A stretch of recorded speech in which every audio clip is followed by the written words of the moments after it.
আসসালামু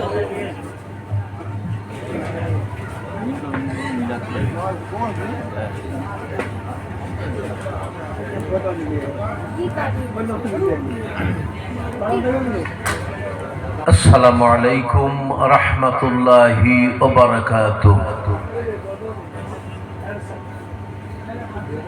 نحمده ونستعينه ونستغفره ونعوذ بالله من شرور أنفسنا ومن سيئات أعمالنا. من يهد الله فلا مضل له ومن يضلل فلا هادي له. ونشهد أن لا إله إلا الله وحده لا شريك له. ونشهد أن سيدنا وحبيبنا ومولانا محمدا عبده ورسوله الذي أرسله بالحق بشيرا ونذيرا وداعيا إلى الله بإذنه وسراجا منيرا. فقد قال الله تعالى في كلامه المجيد وفرقانه الحميد. أعوذ بالله من الشيطان الرجيم. بسم الله الرحمن الرحيم. إن الذين قالوا ربنا الله ثم استقاموا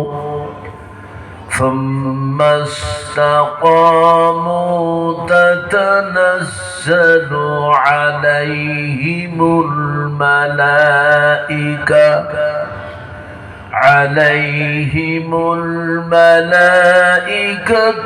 ألا تخافوا ولا تحزنوا وأبشروا بالجنة التي كنتم توعدون.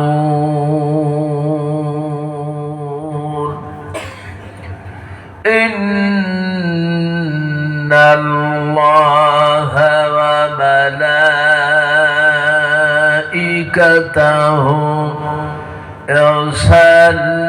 يصلون على النبي. يا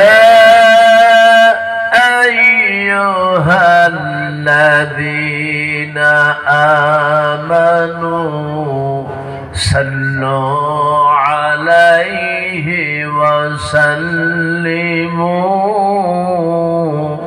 تسليما. اللهم صل على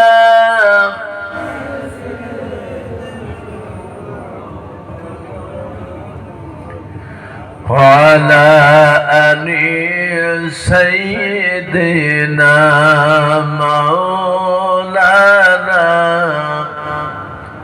সবাই মহব্বতের সাথে পড়ুন আল্লাহুম্মা সাল্লি আলা মাওলানা মুহাম্মদ ওয়া আলা আলি সাইয়্যিদিনা মাওলানা। সবাই পড়ুন বালাগাল উলা بكماله كشف الدجى بجماله حسنت جميع خصاله صلوا عليه होनाए फूल तो बुलबुल का तरन्नुम भी न हो सन्नदहर में कलियों का तबस्सुम भी न हो बलगल उला बिकमालिही कशफत दुजा बेजमालिही हसनत जमीअ खसालिही सल्लो अलैहि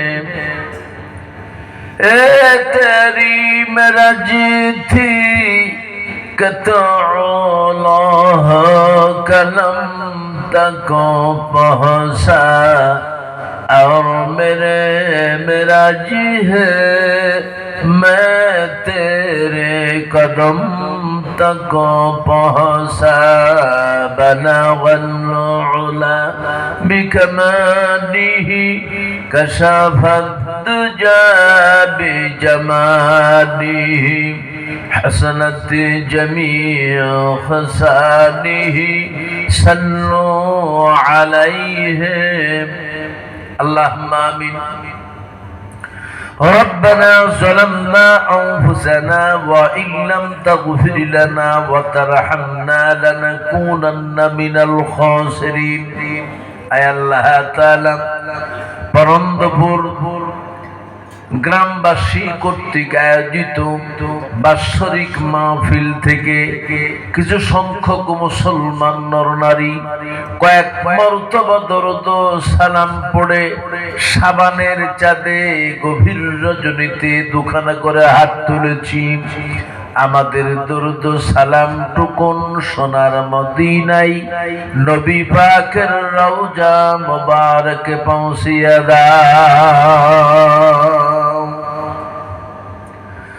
तमाम পৃথিবীর মাটির নিচে যত মুমিন মুমিনা শহীদ হয়েছেন মেহেরবানি করে সব তুমি তাদের সকলের রূহ মুবারকে পৌঁছিয়ে দাও।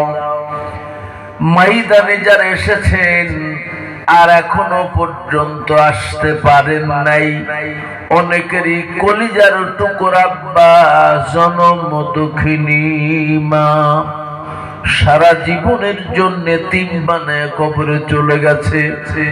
আয় আল্লাহ তাআলা ওই মা বাবা কবরে কোন অবস্থায় রয়েছে জানি না, আজকের মাহফিলের বদৌলতে তোমার হাবিবের ইজ্জতের খাতিরে ওই মা বাবার কবর আযাব মাফ করে দিয়া কবরগুলোকে জান্নাতের বাগিচা বানায়া দাও। মাহফিলে আয়োজন যারা করেছেন শোনার জন্য কষ্ট করে এসেছেন, আর্থিক সাহায্য শারীরিক শ্রম দিয়েছেন, কিয়ামতের দিন মুসিবতের সময় এ মাহফিল আমাদের সকলের জন্য নাজাতের জরিয়া বানিয়ে দাও। আয় আল্লাহ, আমি গুনাহগার, এর আগেও কয়েকবার এই ময়দানে এসেছি, হয়তোবা জীবনের শেষ আজকের মাহফিল তুমি এনেছো তোমার সংসদ থেকে, জানি না আমার জন্য কি বাজেট রেখেছো।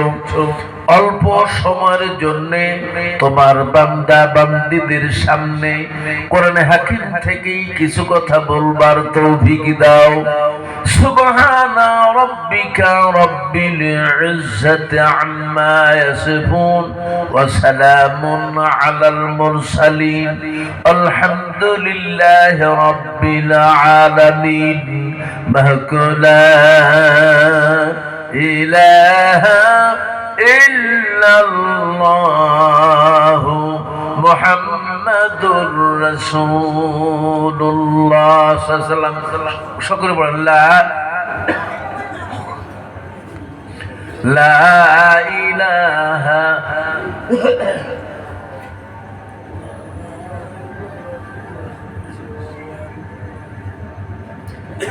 لا إله إلا الله محمد رسول الله সকলে পড়েন সাল্লাল্লাহু আলাইহি ওয়াসাল্লাম আলহামদুলিল্লাহ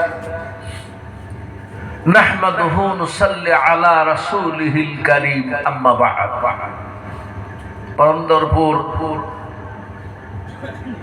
গ্রামবাসী কর্তৃক আয়োজিত আজকের বাৎসরিক মাহফিল থেকে সন্ধ্যার পর এশার নামাজের পর থেকে এ পর্যন্ত আলোচনা করার এবং শোনার এই সুন্দর পরিবেশে না শীত না গরম নাতিশীতোষ্ণের এই সুন্দর রজনীতে জান্নাতের বাগিচায় বসার সুযোগ যিনি করে দিয়েছেন ওই সত্তার দরবারে শুকরিয়া পেশ করছি। আমরা সকলে পড়ছি আলহামদুলিল্লাহ। মনে হয় আপনারা খুব বেজার হয়েছে, শুকরিয়া আদা করতেও আপনাদের একটু অন্তরে দ্বিধা হচ্ছে। আপনারা আসলেই খুশি না বেজার? একটু জোরে বলেন না। আল্লাহর উপরে কারোর শত্রুতা আছে নাকি? আল্লাহকে কেউ দেখতে পারেন না এরকম কোন মুসলমান এখানে আছেন? যদি না থাকেন তাহলে শুকরিয়া আদাটা অন্তরস্থল থেকে আল্লাহর সন্তুষ্টি লাভের নিমিত্তে মহব্বতের সাথে জোরে আওয়াজে পড়ুন আলহামদুলিল্লাহ। আর একটু জোরে পড়েন আলহামদুলিল্লাহ। লক্ষ কোটি দরুদ আকায়ে নামদার তাজেদারে মদিনা সরওয়ারে কায়নাত সাইয়্যিদুল আম্বিয়া বিশ্ব নেতা বিশ্ব নবী জনাবে মুহাম্মদুর রাসূলুল্লাহ সকলে পড়ি সাল্লাল্লাহু আলাইহি ওয়াসাল্লাম। উপস্থিত সম্মানিত ভাইরা, এতক্ষণ পর্যন্ত তন্ময় চিত্তে বিভিন্ন দিকের উপরে আপনারা আলোচনা শুনছিলেন। আরো আলোচনা শোনার ইচ্ছা আপনাদের ছিল, এতে সন্দেহ নাই। কিন্তু আজকের এই মাহফিলটা সারা রাতের জন্য নয়। এখানে উল্লেখ করা হয়েছে মধ্যরাত পর্যন্ত। মধ্যরাত হয় 12টা। সুতরাং সর্বোচ্চ 12টার পরে হলে 10-15 মিনিট 20 মিনিট হয়তো বা এগোনো যেতে পারে। আর এটাই হলো মাহফিলের নিয়ম। কারণ মাহফিল শোনা, মাহফিল করা, এর মধ্যে পরিপূর্ণ সফলতা আপনি পাবেন না যতক্ষণ পর্যন্ত মাহফিলের উপরে আমল না হবে।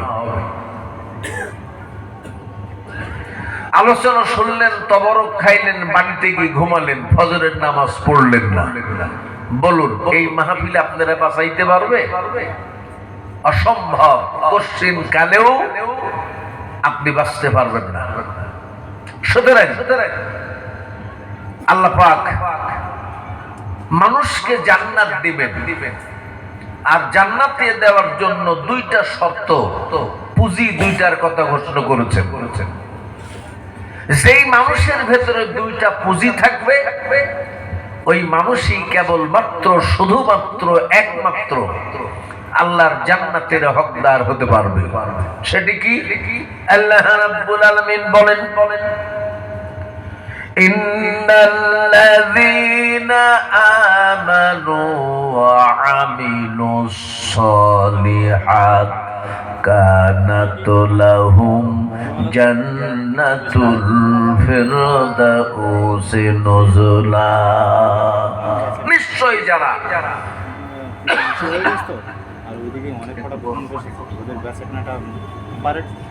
নিশ্চয় যারা আমি আল্লাহর প্রতি ঈমান এনেছি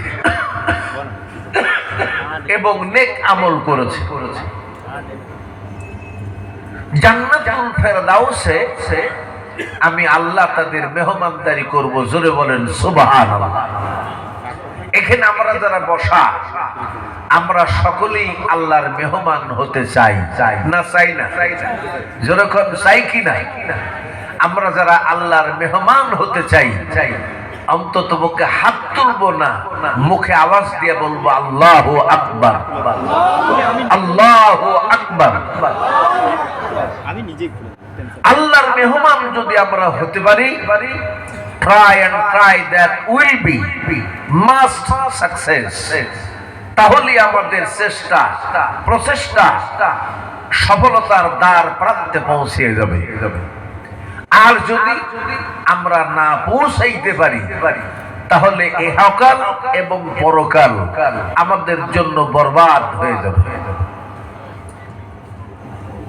আমি আপনাদের সামনে পবিত্র কোরআনুল কারীমের 41তম সূরা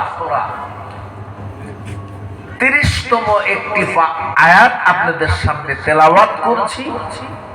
এর আলোকে নির্দিষ্ট সময়ের পূর্বেই আলোচনার সমাপ্তি রেখা টানব বলে ইচ্ছা পোষণ করছি। ওমা তৌফিকি ইল্লা বিল্লাহ। এই আলোচনাগুলি শোনার ইচ্ছা জোরে করে আপনাদের সকলের আছে তো? কি বলুন, আছে? ভাই না ভাই? তবে আমরা এমন একটি মাসে এমন একটি জায়গায় বসেছি, এই মাসটার মর্যাদা আছে না নাই? যেরকম আছে না নাই? আল্লাহ বছরে 4টা মাসকে গুরুত্ব দিয়েছেন সবচাইতে বেশি। তার মধ্যে একটির নাম হলো রজব, দ্বিতীয়টির নাম হচ্ছে শাবান, আর তৃতীয়টির নাম হচ্ছে রমজানুল মুবারক, আর চতুর্থটার নাম হলো জিলহজ। এই 4টে মাসের মধ্যে একটি মাসের মর্যাদা সবচেয়ে বেশি দিয়েছেন, তার নাম হলো রমজান। এই বাচ্চারা, তোমাদের কি হয়েছে? তোমরা এই বক্তৃতা যদি করো তা আমাদের তো কথা বলার দরকার নেই। এখানে আসো, যারা বক্তৃতা করবে এখানে আসো। আশ্চর্যজনক কথা, বাচ্চারা বোঝে না তো, তাই বলছিলাম যে কথা। তাহলে আমরা শ্রেষ্ঠ মাসের দ্বিতীয় মাসে জান্নাতের বাগানে বসার সুযোগ পেয়েছি। এই মাসটার নাম জোরে বলুন কোন মাস? শাবান। জোরে বলুন কোন মাস? শাবান। এই শাবান মাসে একটি রাত আমাদের জন্য আছে, যেই রাতটাকে বলা হয় হাদিসের ভাষায় নিসফু শাবান। এই রাত্রিতে যদি কোনো আল্লাহর বান্দা সারা রাত্রি ইবাদত বন্দেগীর মধ্য দিয়ে অতিবাহিত করতে পারে, আর আল্লাহকে যদি রাজি এবং খুশি করতে পারে, ওর জিন্দেগীর সব গুনাহ আল্লাহ পাক মাফ করে দেবেন। জোরে বলেন সুবহানাল্লাহ। এই রাতটা আমাদের পেছনে না সামনে? একটু জোরে বলেন না, সামনে না পেছনে? আমাদের সেই রাতটা হলো সামনে। আমরা চেষ্টা করব ওই রাত্রি তন্তপক্ষে আল্লাহর ইবাদত বন্দেগীর মধ্য দিয়ে আমরা রাত অতিবাহিত করব। তারপরেই আসবেন রমজান। এই রমজান মাসের মধ্যে একটি রাত আছে, সেই রাতটা সব রাতের চাইতে দামি। ওই রাতটাকে 1000 মাসের রাত অপেক্ষা উত্তম করা হয়েছে, যার নাম লাইলাতুল, একটু জোরে বলেন না, একটু মুখটা খুলবে, গুনাহ হবে না, বরং সওয়াব হবে। ভালো কথায় সমর্থন করাটা, ভালো কথায় সাক্ষ্য দেওয়াটা, এটা হলো সওয়াবের কাজ। জোরে বলুন সুবহানাল্লাহ। আর খারাপ কাজে যদি কেউ সাক্ষ্য দেয় তাহলে তার জীবন বরবাদ হয়ে যাবে। খারাপ কাজে সাক্ষ্য দেওয়া যাবে না। তাহলে আমরা ভালো কাজের সাক্ষ্য দেবো ইনশাআল্লাহ। যা হোক, আমি ওই দিকে আর যাব না, আমি ফিরে আসব আমার মূল আলোচনায়। আল্লাহ পাক বলছেন, একটু দরুদ শরীফ পড়েন। আল্লাহুম্মা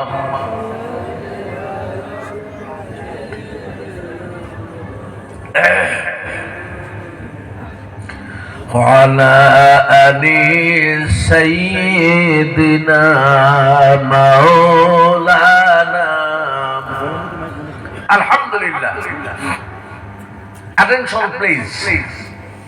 আল্লাহ পাক বলছেন, ইন্নাল্লাযীনা ক্বালু রাব্বুনাল্লাহ,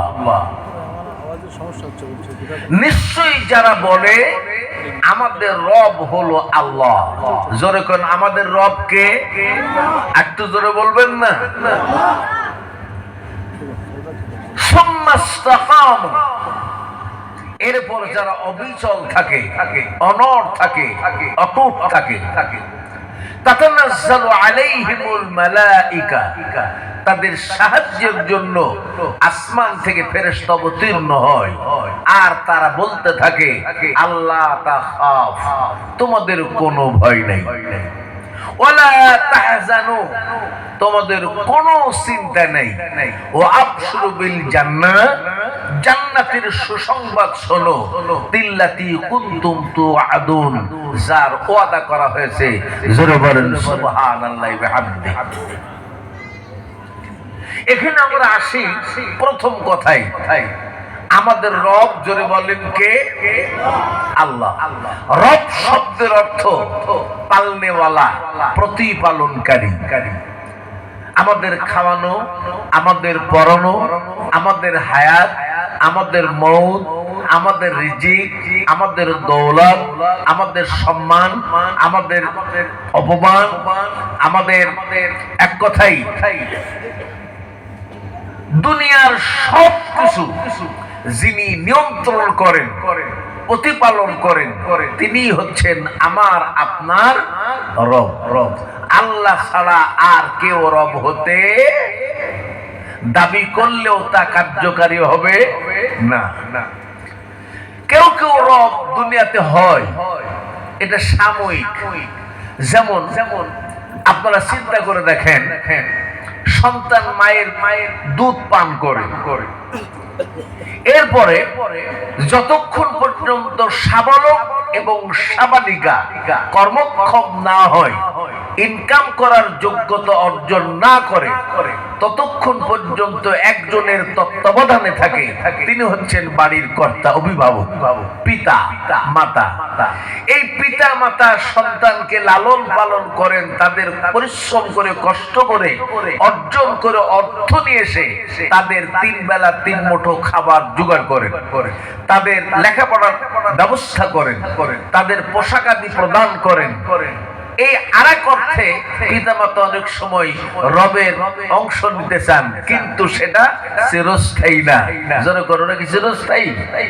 এজন্য মা আর বাবার মর্যাদা আল্লাহর পক্ষ থেকে দিয়ে দেওয়া হয়েছে সন্তানদের উপরে। জোরে বলেন সুবহানাল্লাহ। আল্লাহ রাব্বুল আলামিন বলেন, ওয়াকাদা রাব্বুকা আল্লা তা'বুদু ইল্লা ইয়্যাহু ওয়া বিল ওয়ালিদাইনি ইহসানা। তোমার রবের সিদ্ধান্ত হয়ে গেল, এক আল্লাহ ছাড়া অন্য কারোর আনুগত্য করা যাবে না, ইবাদত করা যাবে না, দাসত্ব করা যাবে না, হুকুম মানা যাবে না, আইন মানা যাবে না, বিধান মানা যাবে না। আল্লাহর আনুগত্য দাসত্বর পরে ও সন্তান শুনে রাখো, তোমরা তোমাদের মা বাবার সাথে ইহসানের সাথে কথা বলবে, তাদের সাথে ভালো ব্যবহার করবে। হাদিস শরীফের মধ্যে এসেছে, যদি কোনো সন্তানের উপরে তার মা বাবা সন্তুষ্ট থাকে, ওই পিতা মাতা সন্তানের উপর সন্তুষ্ট হওয়ার পর সূর্যোদয়ের পরে যদি সন্তানের চেহারার দিকে তাকায়া একবার যদি কয় আমার সন্তান নেককার, আমার সন্তান আমার কাছে ভালো, আমি আমার সন্তানের উপর সন্তুষ্ট আছি, এই কথা কোনো মা আর বাবা যদি সাক্ষ্য প্রদান করেন, সূর্য ডুবার আগ পর্যন্ত সন্তানের যদি মৃত্যু হয় বিনা হিসাবে আল্লাহর জান্নাত লাভ করবে।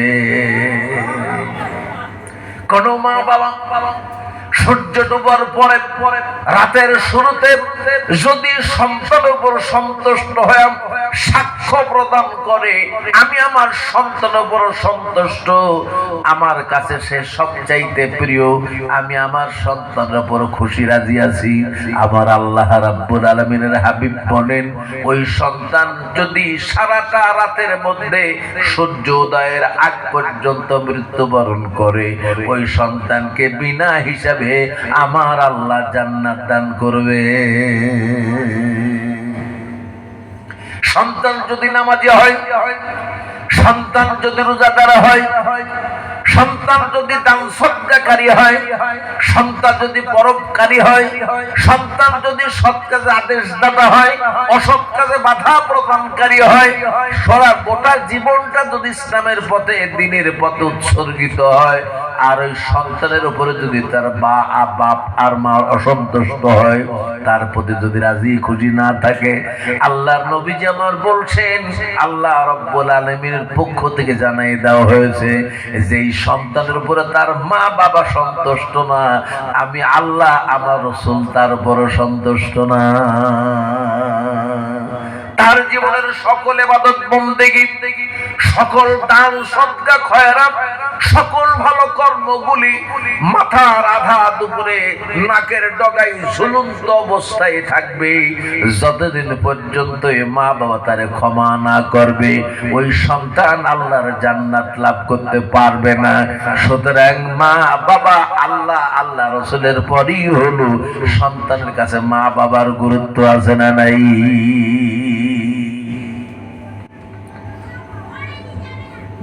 এই দেশে ছেলে ততদিন পর্যন্ত মা বাবার বাধ্য থাকে,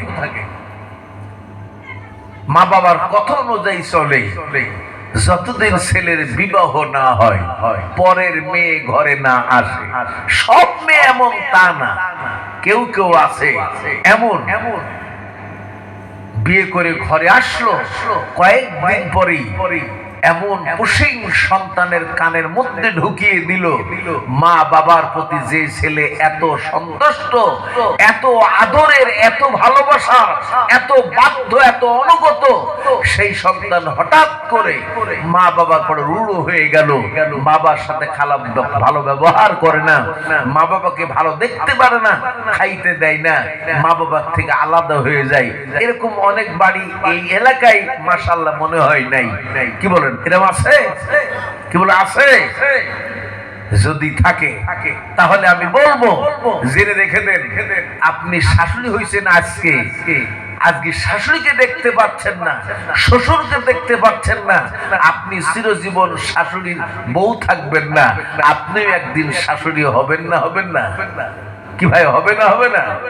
আজকে যে বউ কালকে সে মা, আর মা হলে তাকে একদিন শাশুড়ি হতেই হবে।